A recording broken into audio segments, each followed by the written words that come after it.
So lovely to see the chapel so full. Well, let us learn to appreciate the variety of voices which can only serve to build a more full and authentic church. Let us, through this experience, commemorate the late Pauline de Meck, who went to meet the risen Lord a few days ago, and for whom the voices of women within the church was so cherished.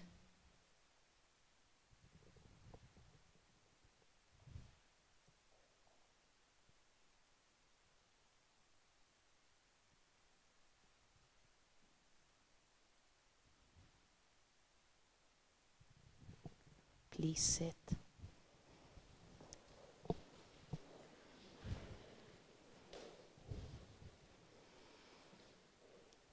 And with the commemoration of the late Dr. Pauline de Meck, may I introduce Graziella, a member of the Society for Christian Doctrine, a nurse by profession, who accompanied Pauline during her journey of her illness.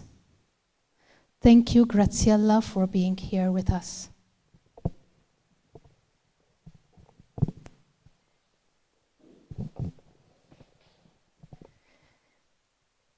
During my experience of accompanying Pauline during her most suffering moments, although limited, her passion to learn and mentor, her smile and sense of humor were still present all along.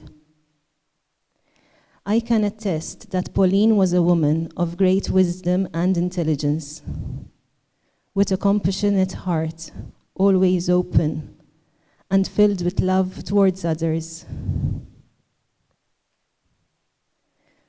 We had moments of daily prayer together.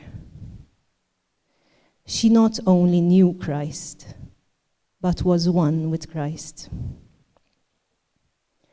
As a testimony to her faith, I will now read an abstract from her autobiography, The Gaze of the Crucified Christ.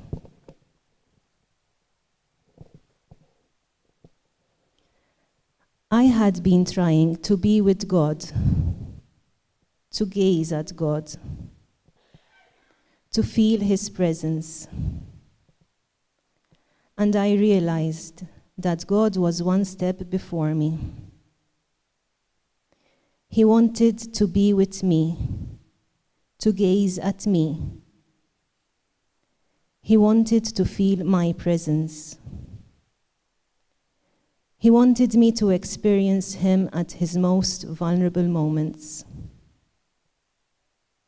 Christ was telling me that I was so accepted that He wanted me to be with Him at His most fragile moment. God was extending a special welcome to me. Jesus simply said, "Pauline, stay where I can see you." What a strange and mysterious command. I am certain to this day that these words could not have come from inside of me, in the sense that I could not have invented these words myself, knowing the frame of mind I was in. I felt too abandoned by my own God to come up with the words that felt so intimate. At the same time, these words could not have come from outside of me.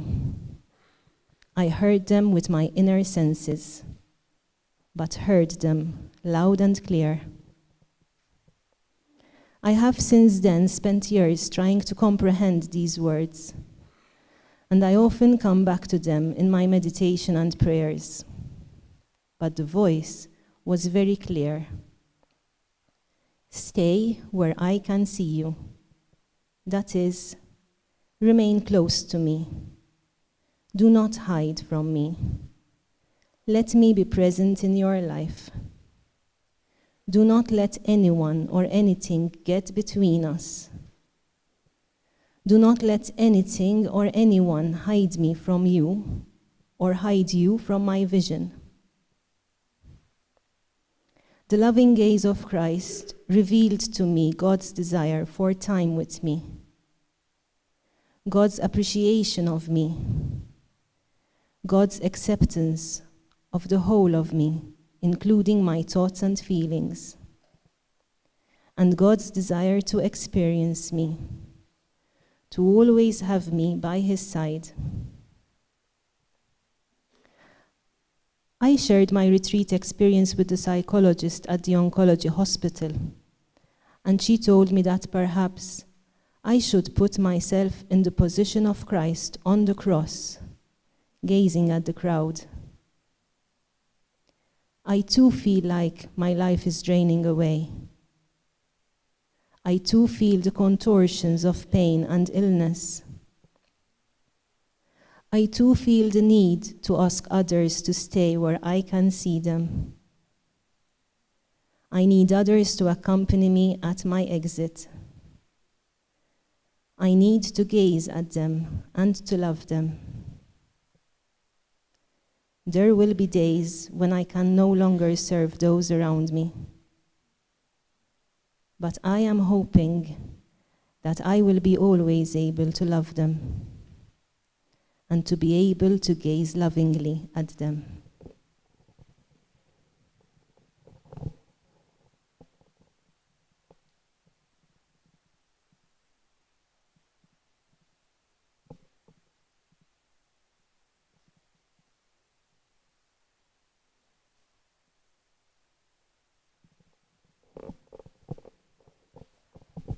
Thank you.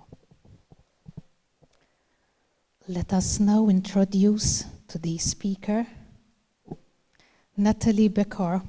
Sister Natalie Becker, welcome here. A short biography first, to get to know her before.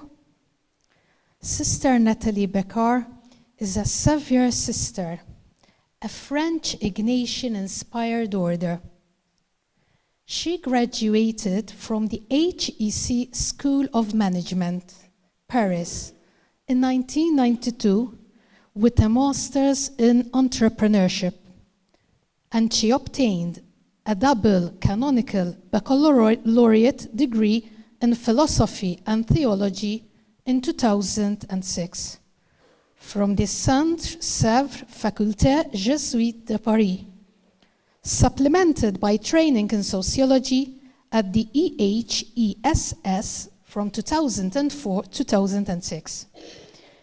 In 2019-2020, she specialized in ecclesiology, doing research on synodality at the Boston College School of Theology and Ministry. For 25 years, she was involved in youth ministry and served as director of the National Service for the Evangelization of Youth and Vocations of the French Bishops' Conference from 2012 to 2018. She took part in the Synod on Youth as an observer in 2018 and became consultor to the General Secretariat of the Synod of Bishops in May 2019. On February 6, 2021, she was appointed by Pope Francis as Undersecretary of the Synod of Bishops, as well as a member of the Dicastery for Communication in December 2021. A lecturer and speaker, she is the author of numerous publications on synodality and synods, young people and youth ministry, vocations and religious life, the church and mission. Sister Natalie, the floor is yours.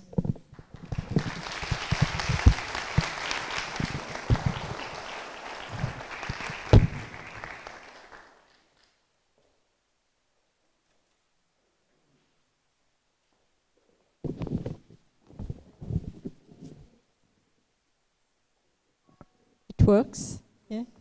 Thank you so much. I think I will speak from here so that I can see everybody and you can also see the PowerPoint. Thank you so much. Thank you for coming. I'm impressed to meet you. So many people, many women, sisters, young people, all the diversity of the people of God, priest, even a bishop. So in a way, we are here representing, the logo of the Synod. And it's really a blessing to be back to Malta. The first time I came here more than 10 years ago, I had a meeting here in the chaplaincy at the university. So to continue to share with you some very humbly reflection about women in the life of the church. And maybe if you are so many tonight, it's because we see that everywhere in the world, it's more and more a key issue. In the church, also in the society, we can say as Christian, it's a sign of the times. I often feel that in a way, it's the hour of the women. This synod has highlighted through all the consultation process the importance of women's participation in the church and in the society. And we see that if I am here, I have been, as you know, appointed by Pope Francis 2 years ago. I just started in February 2021 as Undersecretary with Cardinal Grech. So on a daily basis, I am journeying with Malta in a way. Or Gozo. But before me, and since then, Pope Francis has continued to call more women in leadership at the Vatican, but not only at the Vatican. I won't be here sharing with you if I haven't received from so many women before me, sisters, lay women, in my family, in my education, in my training. So since the beginning, when I was appointed, I feel very close to all those women, not only before me, but also like you today, who are at the grassroots involved in the church. I feel just a very small piece of a long chain. That's why it was very good and moving for me also that you started this time to highlight the life of Pauline, who has also served the church. She could have been the one who talked about this topic tonight. And I often think, in a way, before Pope Francis, already Jesus has met women, listened to them, involved them. But with what we are living now with this synod, we can remind that at the Second Vatican Council, for the first time, Pope Paul VI called some women for the 2 last sessions as observers, and they were active in the commission, especially to draft the documents that became Gaudium et Spes. So in a way, I feel that it's a kind of unfolding of what has happened at the Second Vatican, what we are living now. And so there are other women secretary of a dicastery, like Sister Alessandra. Beate was the first woman appointed as General Secretary of the Bishops' Conference of Germany. But now you have at least 5 bishops' conference who have a woman as General Secretary. In South Africa, the other one has been appointed in South Sudan. You have also a sister General Secretary of the Bishops' Conference of the Northern Scandinavian countries. Here you have also many more and more, not only in the University of Malta, but in many theological faculties, including in Rome, you have more and more women theologians and professors of theology. And this Sister Noura is the first woman appointed as secretary for the Pontifical Commission, Biblical Pontifical Commissions. That's just examples. You have also now women as chancellors of dioceses. We have that in France, in United States, probably in other countries. But the current context, because if we speak about this topic about women in the life of the church, we need to have in mind that the church is always incarnated in a context, in a society, in a culture. So this reflection on women in the church is linked also with the reflection and the situation of women in the society. And it's true that there is a kind of more and more we inherit, and still in many countries, I can see that we are still shaped by a patriarchal culture or male-dominated culture. Some countries have evolved or have more gender equality, as we say. In other countries, it's still very difficult, the situation of women.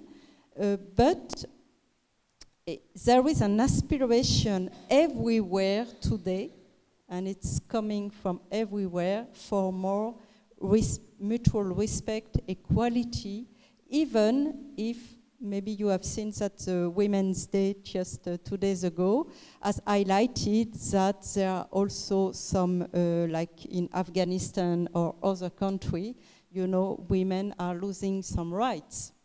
So we are in this context.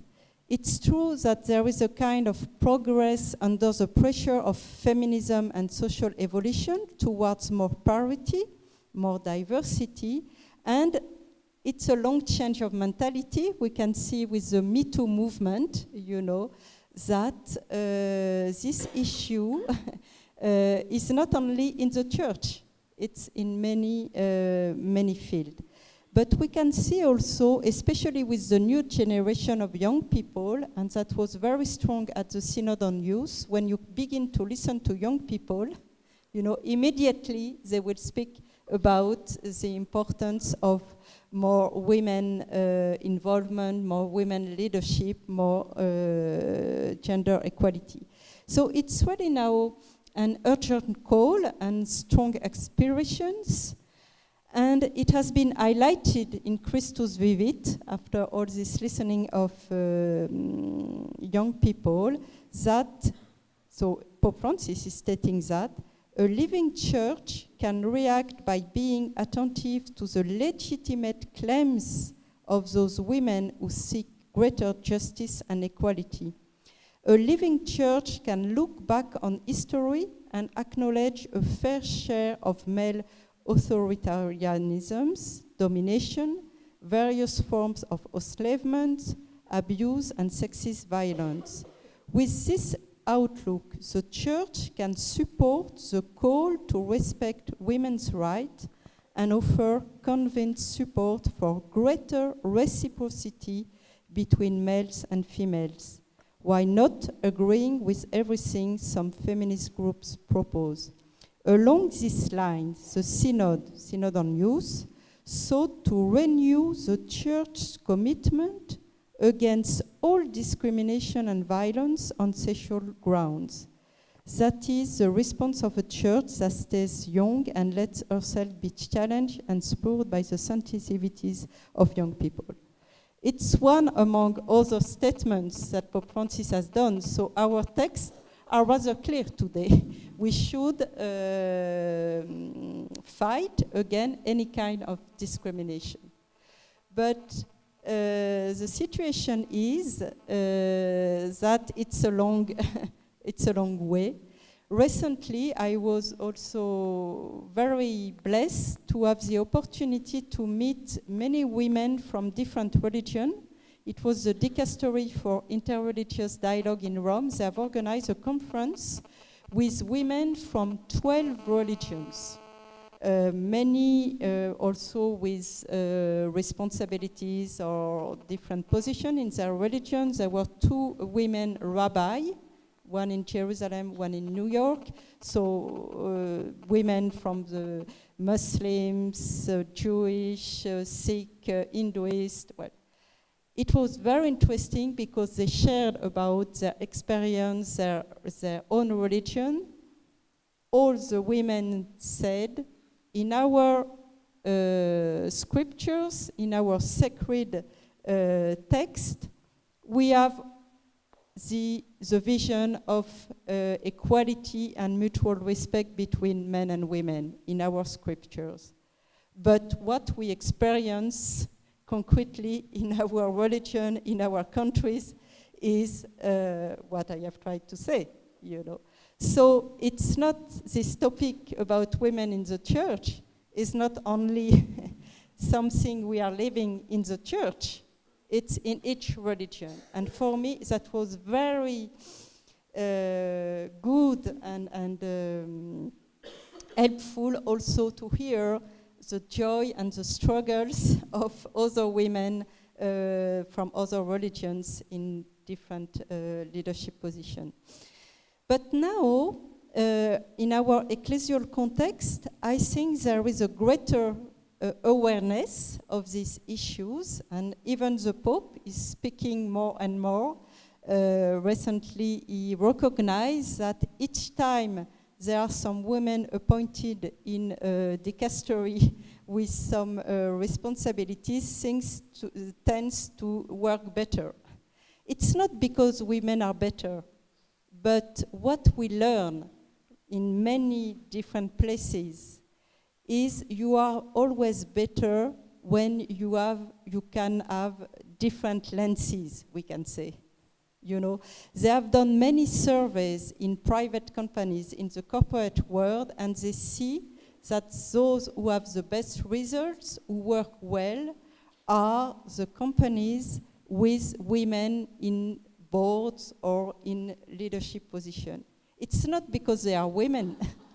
It's because they bring another way to think, to do. If you just put the same people, with the same glasses, you will look at the reality with one way.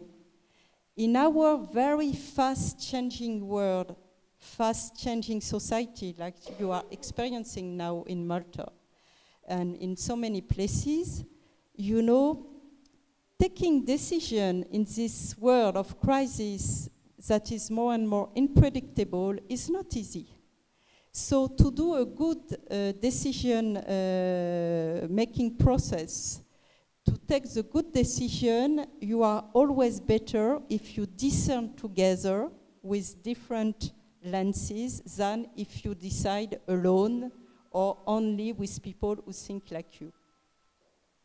So we can see that this question of women now, what is interesting, and I think what is changing in the church, is that it's 20 years ago, it was mainly women who were talking about more women's participation in the church. Nowadays, it's more and more also men, priests, bishops, and the Pope.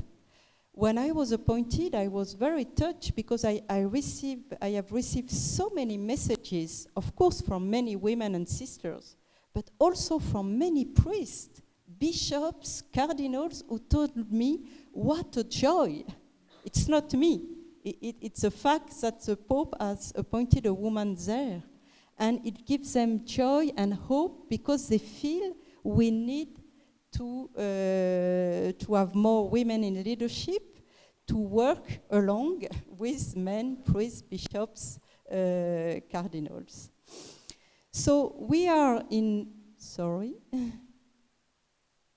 we are in this context of the church called to be more and more a synodal church, because synodality has been discerned as really the path which God expects of the church of the third millennium, the world in which we live and which we are called to love and serve, even with its contradiction, demands that the church strengthen cooperation in all areas of her mission. It is precisely this path of synodality which God expects of the Church of the third millennium. I am very reluctant to give statements like women are like this and men are like this. I feel it's very difficult to highlight specific women's quality or men's quality. There are many different kinds of women, even if there is a difference. But it's true, maybe, that one thing we can say is that sometimes, or most of the times, when women are involved in team, involved in work, they bring more a spirit of cooperation than a spirit of competition. Sometimes they have a different kind of relationships to leadership or to power. I don't want to, state that but I would like to highlight that maybe also from their experience, they are more open to this spirit of synodality and cooperation. And really, for synodality, it's a dream and the issue to carry on the mission together, to be an inclusive church with young people and elders, but also men and women, lay consecrated, clergy, all baptized. I have shared a little bit about that yesterday and this morning. All my experiences in youth ministries has really shown me that when you have a pastoral team, like in a chaplaincy, with men and women, younger and older, different vocation, you are always better and you do a more fruitful work. So that's why I think we need women, not just because they are women, but because we need to journey together and to carry on the mission together. And if we do that, we will help the church to fulfill more our mission. So you understand why, and it's a quote from the final document of the Synod on Youth, but we draw from that today, a church that seeks to live a synodal style cannot fail to reflect on the condition and role of women within it, and consequently in society more generally. Young men and women ask this question forcefully. The fruits of such reflection need to be implemented through a courageous change of culture and through change in daily pastoral practice. It's a matter also, I have heard since yesterday that many of you are concerned, how can the church continue to reach young people in Malta? How can we be a church that really continue to journey with the people in this context of today? You have one of the answers. If we really want to continue to proclaim the faith to the younger generation and in a way to keep them in the church or to accompany them toward a true encounter with Christ, it has to be together, men and women. And as it is stated, we need to have pastoral team working together in a spirit of collaboration for the mission, men and women together. So it's interesting because the former synods, and now it's not enough to be written in a document. It's how we will live that concretely in our parish, in our Catholic schools, in our chaplaincies, in our youth groups, or in many other, in our faculty of theology. This, as it is stated here, a way to have more female presence in ecclesial bodies at all levels, including position of responsibility, as well as female participation in ecclesial decision-making process, respecting the role of the ordained minister. This is a duty of justice, which draws inspiration both from the way Jesus related to men and women of his day, and from the importance of the role of certain female figures in the Bible, in the history of salvation, and in the life of the church. So it's really how, where it's possible, and there are many, many possibilities already in the church, you know, to have women at all levels. As I say, in parish council, in the staff of as theologians, even now more and more in ecclesiastical tribunal at the Vatican, they have appointed women. Of course, as catechist, lector, acolyte, now there are instituted ministries for women. The question is how we empower women, train women, call them, and experience, work or mission together in all these different possibilities. But maybe I would highlight that first, the first thing women ask for, like many others, but they highlight that very strongly because they feel in many ways that sometimes they are not so well listened to, recognized, and valued in the church. They are already there, almost everywhere in the world. When you look at who are in the church on Sunday Mass, who is doing catechism, they are women. So we, in a way, when we speak about women in the life of the church, they are there.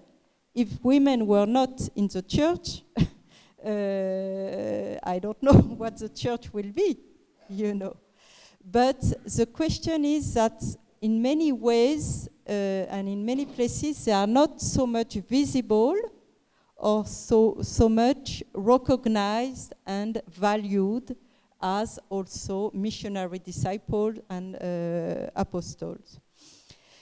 What is interesting with the synodal process and the experience of this synod, but also the two former synods, Synod on Young People and Synod on the Amazon, a synod is a process of listening. When you begin to really listen, and that was my experience at the listening to the young people, you first listen to the cries, the sufferings, of the victims, of those who suffer. Everywhere in the world, when you have conflict, violence, wars, the first victims are women. When you look at the crisis, like the COVID-19 we had, the question of unemployment, everywhere it's always the women who are the first victims. That's a fact, They are the first victim of violence, domestic violence, all kinds of violence. So the church is called especially to listen to the poor, to the victims, to be with them. And because the story is that in many places women are enduring a lot of sufferings, they have also developed a capacity of resilience. And it's very impressive. Probably you have met so many women, who have courage, continue to live, to educate children in contexts that are very difficult. So they bring also that. And in a way, through a synodal process, I can see that they are listened to. It's a way to listen to them, and the synodal process is a kind of sound box for women's voice. And I would like to highlight this conclusion of what was said in the Synod on Youth, because that was maybe the first time in an official document that you have this notion. So I read, the Synod recommends that everyone be made more aware of the urgency of an inevitable change, not least on the basis of anthropological and theological reflection on the reciprocity between men and women. And for me, that's really the key, and the key word. It's about how we live not only equality in the sense of an equal dignity, but we live this relationship of reciprocity. I won't be the woman I am here today without also everything I have received and the experience of meeting so many men in different ways. I become more and more women as I journey with men. And I think it could be also the other way. So I want to highlight this, because that's also coming back from this fundamental we receive also from the Bible. There is a mystery of the difference between men and women. And for me, I would say maybe the best thing God has created is to have created us as men and women. But we can't really fix or define in a very precise way this difference. It's a kind of elusive difference. But the big question, in fact, when we speak about women in the church, we can say that the difference between men and women is it's the matrix of any kind of difference. So this topic of women in the church, in a way, is linked also of the question of women in the society, but it's ask us, how are we living this difference? This difference, and I quote this final document of the Synod on Youth, we cannot neglect the difference between men and women with their specific gifts, perception, and life experience. This difference can give rise to forms of domination, exclusion, and discrimination from which every society, including the church, needs to be freed. The Bible presents men and women as partners, equal in God's sight. All domination and discrimination based on sex is thus an offense against human dignity. The Bible also presents the difference between the sexes as a mystery constitutive of our humanity, one that cannot be reduced to stereotype. So the challenge, is to think together and to live together this fundamental equality, and especially as baptized, we have an equal dignity, but also within this elusive or inescapable difference. And the fact is that our text, as we say, states our equal dignity, especially since also the Second Vatican Council that has highlighted the common dignity of all the baptized. But then our practice is still, we don't really put into practice everywhere this equal dignity. So we need really to learn more and more how to live this difference in a spirit of equality.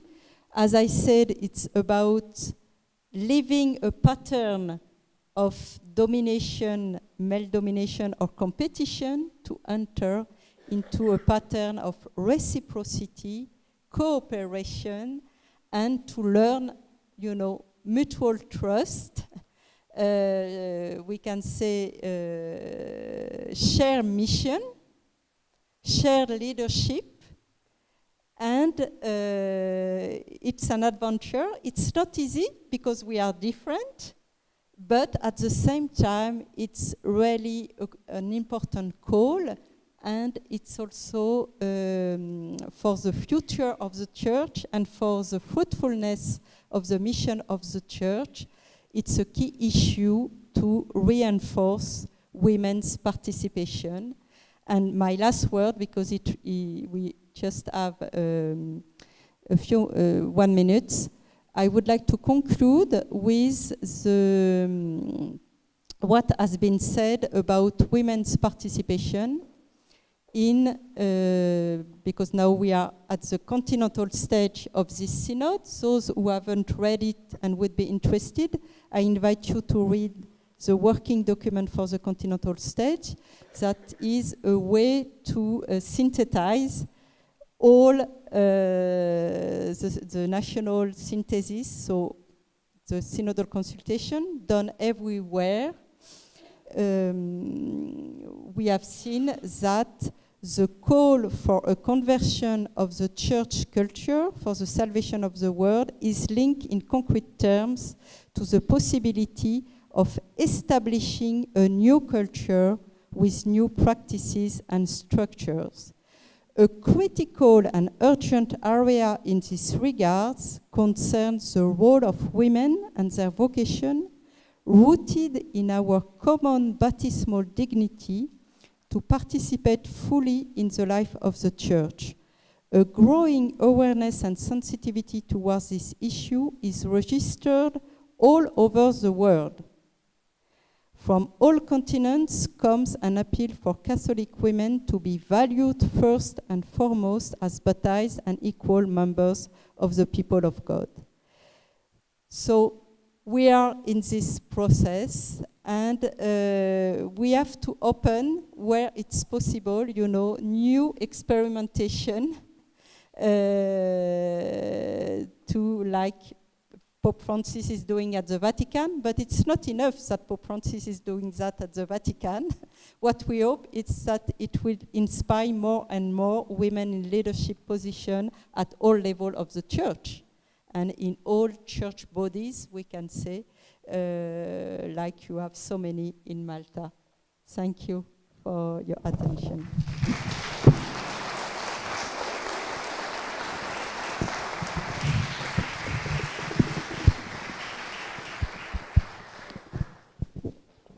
Thank you very much, Sister Natalie, thought-provoking, and this would require various reflections.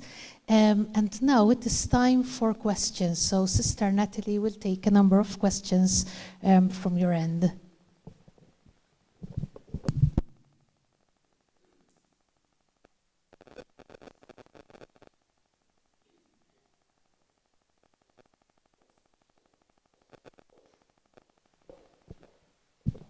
Thank you very much. I feel very inspired by that talk. But I have been greatly inspired many times, and then I felt everything falls flat on its face. And that's not only for the women in the church, but also for the laymen. I work with groups, international, that are both male and female, and we work very well.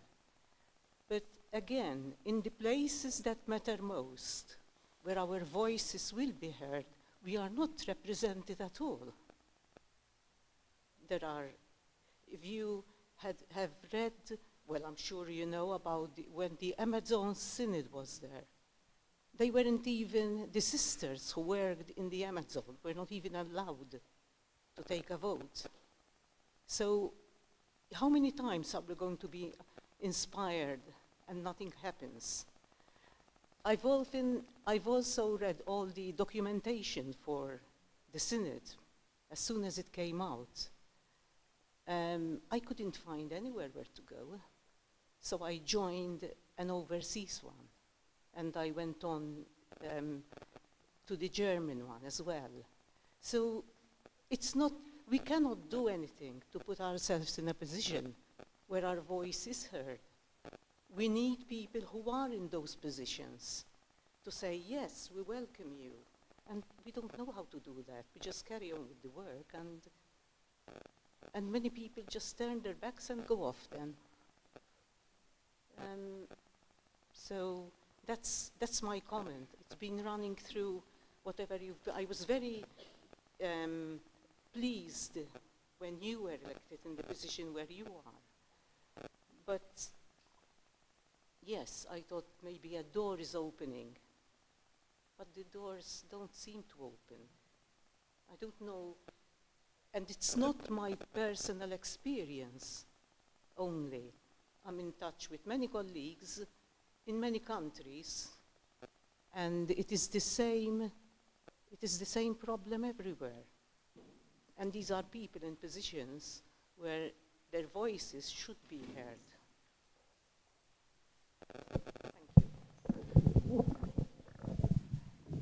Thank you. You highlight, yes, that's a long way. At the same time, an urgent call. It's, you know, the church is diverse, and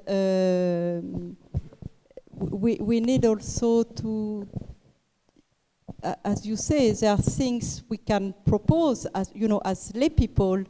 There is a right to, and it has been done also in Malta, to launch something, or but of course it's also to foster a dialogue with the pastors, with the bishops, and to build relationship and trust that maybe will lead to other call or positions. We can't force that, but it's trying, you know, to really to understand that we are all together the church. So everybody can do something in different ways. And it's first, as I say, you know, it's about a change of mentality, of mindset. It's long. It's long. We can see that. But that's why it's called, and it's not easy. You know, recently there was the publication of, I bought the book of a big survey among Catholic women. And I will read one or two key findings to highlight that.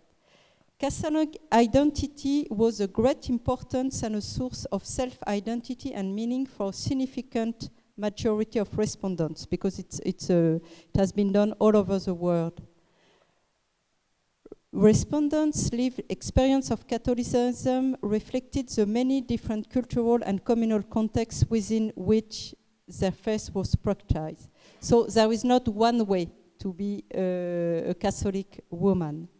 But one of the key findings is respondents emphasize the importance of their faith, the centrality of the Eucharist to their life, and their active participation in parishes and church communities, while also expressing high levels of frustration or dissatisfaction relating to their experience. So that's the situation of many, many women in the church who want to do more, who have charism, gift, and sometimes they don't know how really to bring them. But you know, that synodality, we have to start with our present situation. We can't be a church only with women without the men.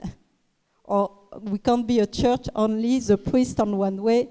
So we have to find ways, you know, to journey together, and also to understand why it's not easy for some men or some priests to work with us.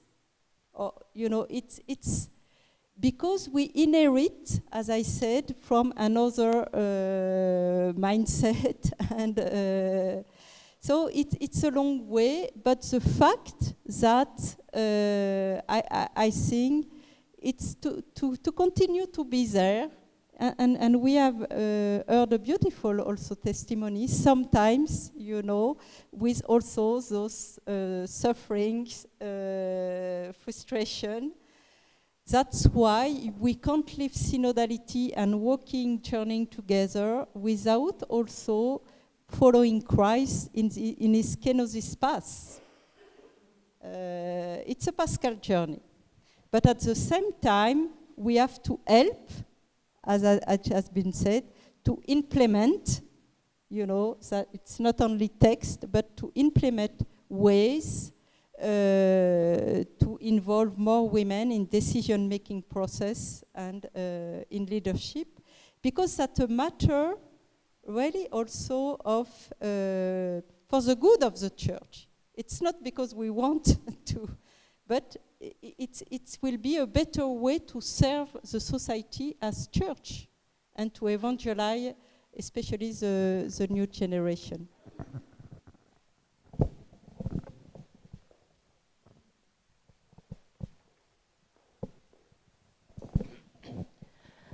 I agree that it is an arduous journey, what this lady said, but it is not a hopeless journey. In fact, Sister Natalie is a witness to this, because she is the first religious woman or woman that has voting rights in the synod. I mean, there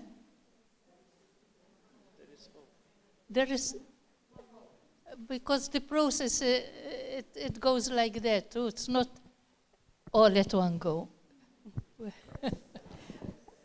I would like to highlight,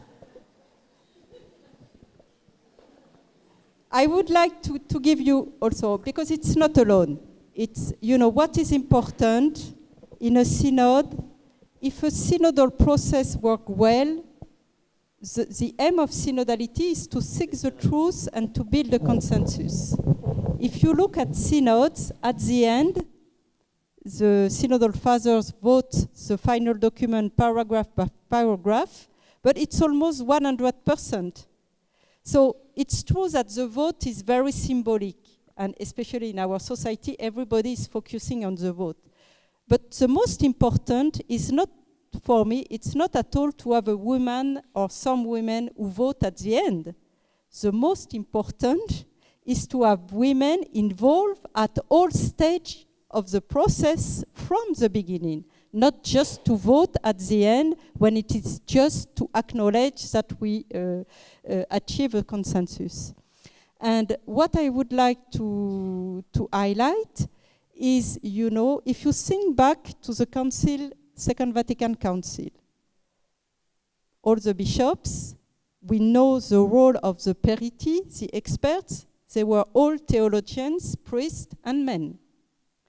Nowadays, in our commission for the synods that have played a very active role in the Commission on Theology, Methodology, Spirituality, Communication, we have many women from all continents. So this document, this working document for the continental stage, was drafted by a group of 25, among them a good number of women. You can see them here.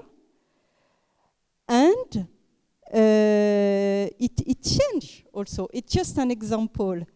The other thing, if I had time, I would have highlighted to you, and I will just give you a very, very brief check.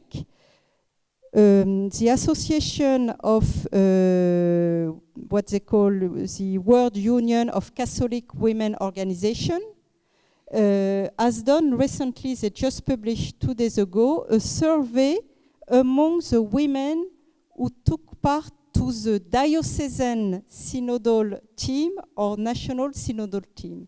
Because we have advised that in each diocese there is a synod coordinator, preferably a team with men and women. And the same at the level of Bishops' Conference. And I can tell you, almost all the dioceses in the world and Bishops' Conference have done that. And in many countries, sometimes it was the first time they had a team not only with priests, but also with women. And so this, it's interesting to look at why those women were called in this diocesan synodal team or Bishops' Conference synodal team. So you can see it's because of my pastoral background or because blue, I am a theologian, but half of them it was because of their pastoral background. Interesting. Second question, has your opinion been listened to during the work of the synodal process? 41% usually yes, 24% always, and rarely it was 21%. So it's not, but you know, it's already something. Were you effectively involved in decision making during this process? Yes, 69%. And this creates a new experience. And I have listened to some team, you know, it was the first time they already had a team like this, and at the end they draft the synthesis together, they animate the synodal process, and they say, okay, we will continue. They also highlighted also some obstacles, it's true, but you know, it's by experimentation, and that's my conclusion of this question. I would like to highlight that things don't change by text or by beautiful presentation. That's not enough. It can help. Things change by experience and experimentation. It's a learning by doing. So we have to find ways to create those new spaces and experience in which we can work together. And I can tell you, when the priests of the bishops experience that it's much better to do like this, then they continue.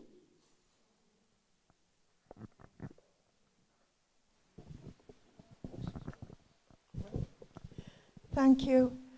I understand that the Pope has set up a working group or commission to study the restoration of women to the diaconate, because there were women deacons until the 13th century. So how is that proceeding? Will we see any women deacons anytime soon? As regards the two meetings of the Synod on Synodality in October 23 and 24, I heard that representatives from non-Catholic churches would be invited. I'm not sure if that is correct, as observers.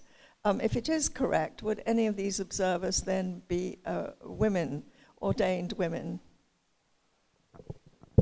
Well, regarding the diaconate, we know that there is an open reflection and there is a commission working on that. So it's something.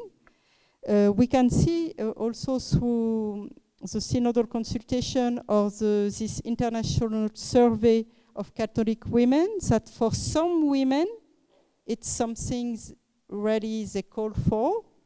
For other women it's not a priority. You know what is interesting also, we read in the working document for this continental stage, what many women call and their first call to the church is that the church could be an ally with them for more respect in the society, you know. So we have also to be open. There is a common call for more women's participation, but then the answer, it's not all the women who are calling for women diaconate. It's true that for some groups or some women it's something very important, but for other women it's not the first thing they ask, you know.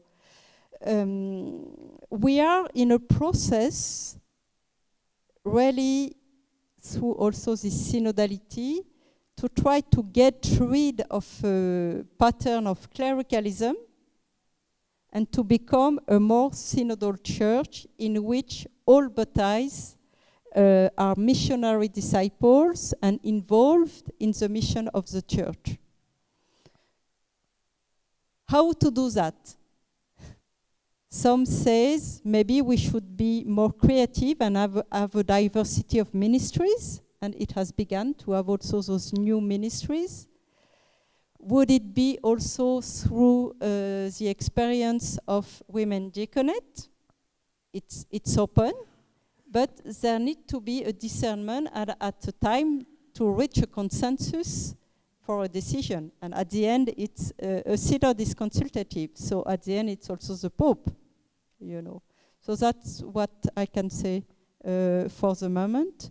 But it's true that if we don't, you know, there is this urgent call for more women's participation and involvement in decision making and in leadership, we need to find ways to do that. Is the women diaconate the answer? I don't know.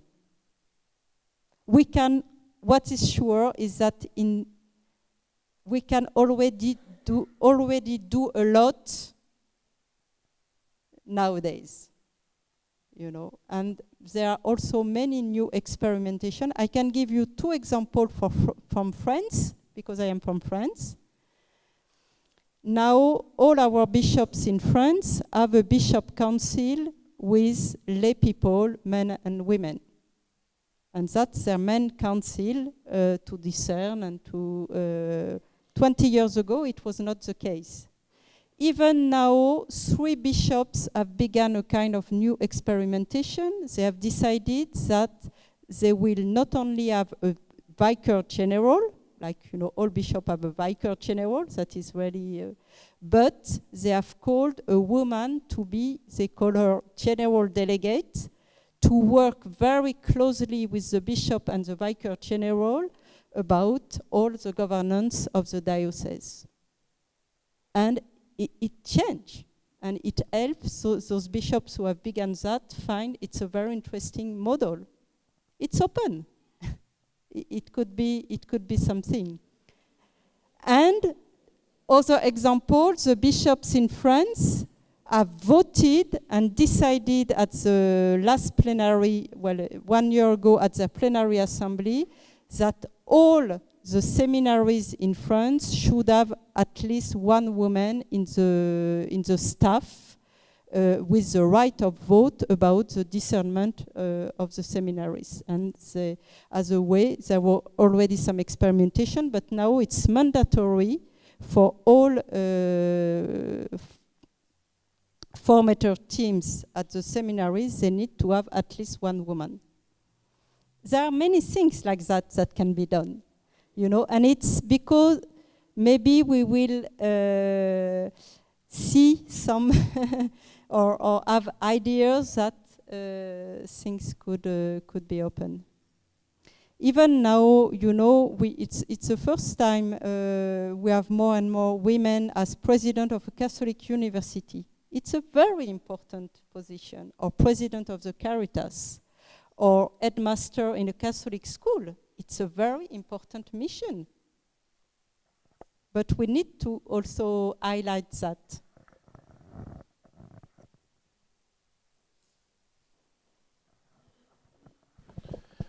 I'd like to share an experience from my formation days, that once we were given the passage of the birth of Moses to read it, and we were given 2 simple questions. What are the men doing? What are the women doing?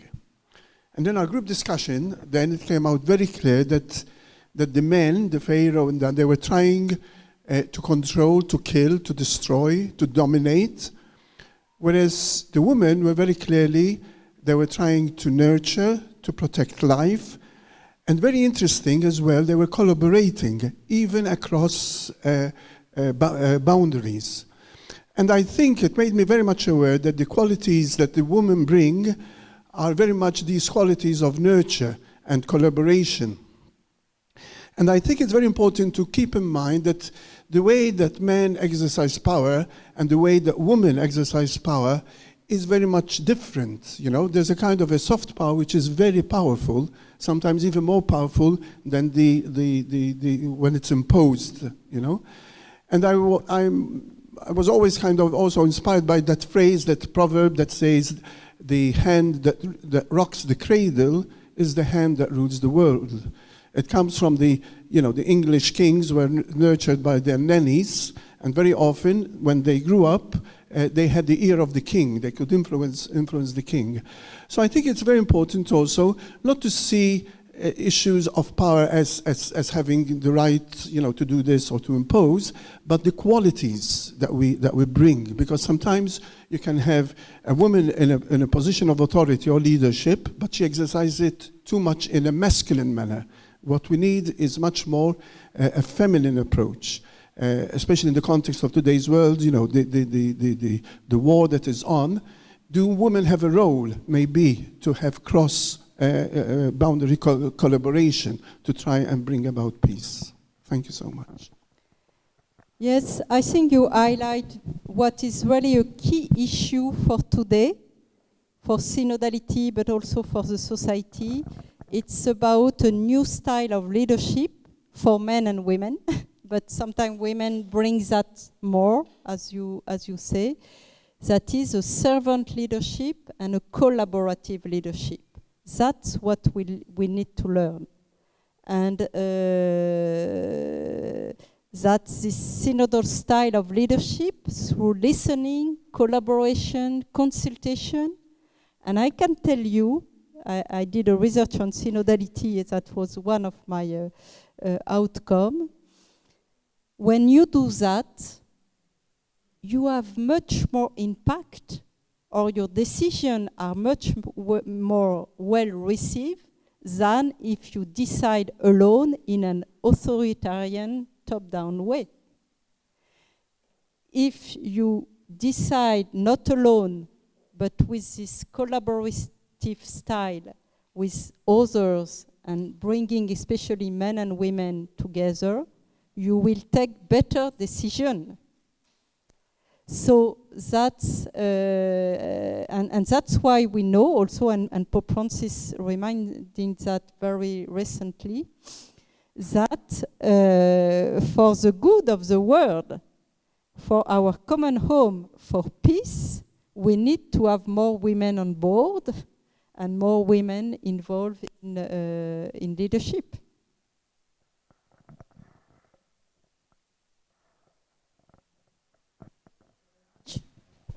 Sister Natalie, very interesting. Now, in a few minutes, more questions can be discussed over a cup of coffee so that, the minds are clearer too.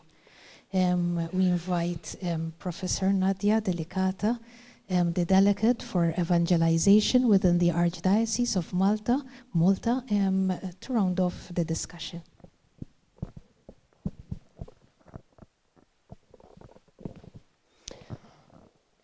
It is truly a pleasure to be back. The first time we actually organized this event, women basically reflecting on the role of women in the local church.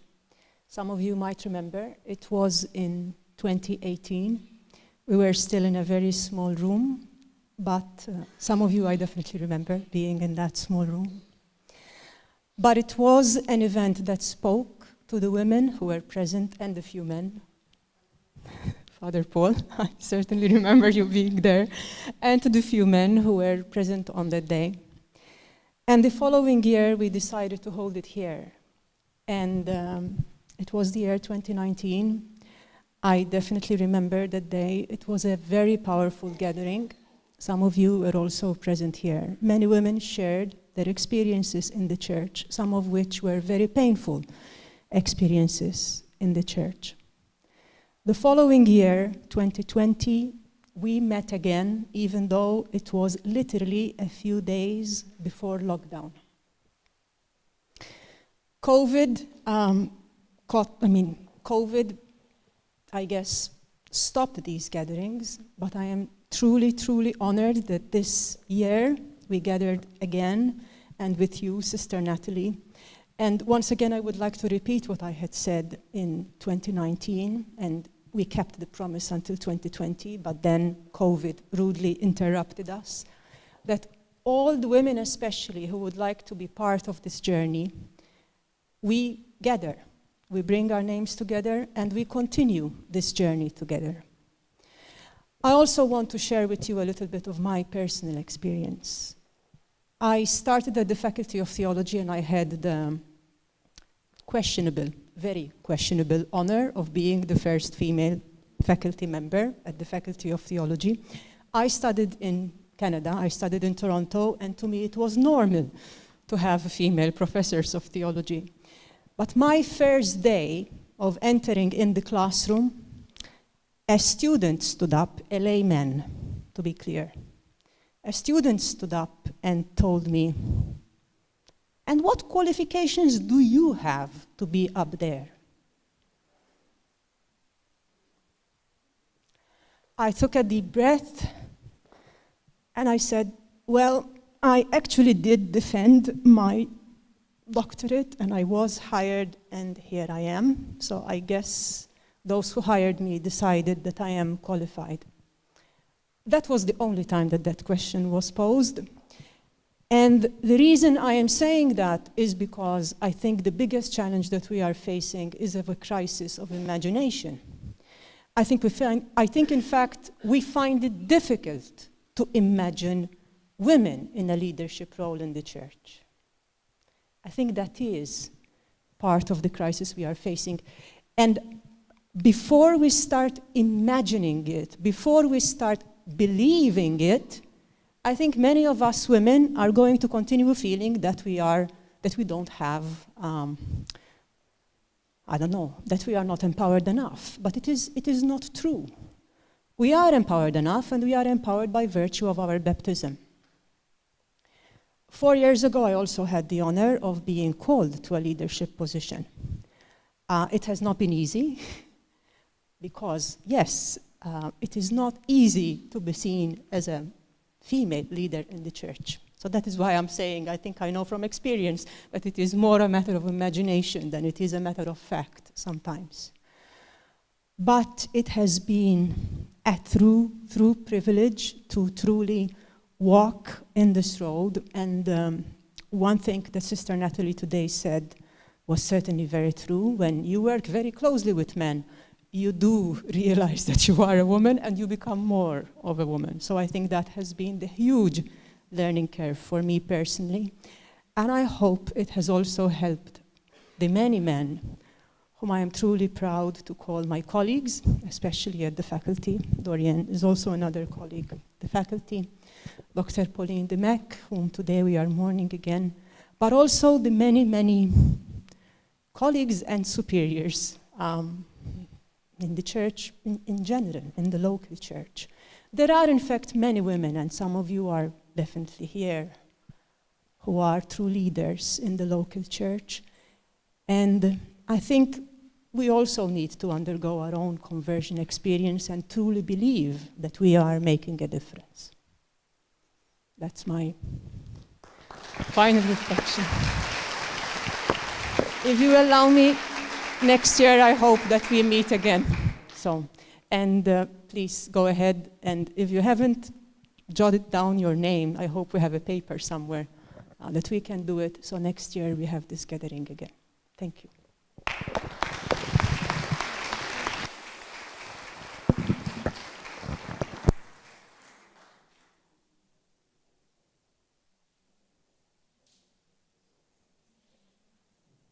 Thank you very much. So we can continue the discussion over a cup of coffee, and it has been a very enriching experience to have you with us, Sister Natalie. Thank you again, and thank you all for your presence. This has made it surely very enriching. Thank you very much.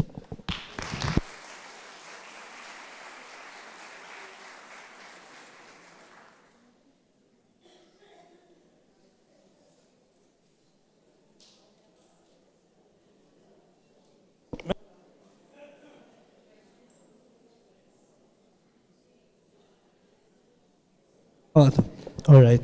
So, maybe before we leave, before we leave, maybe we can gather all around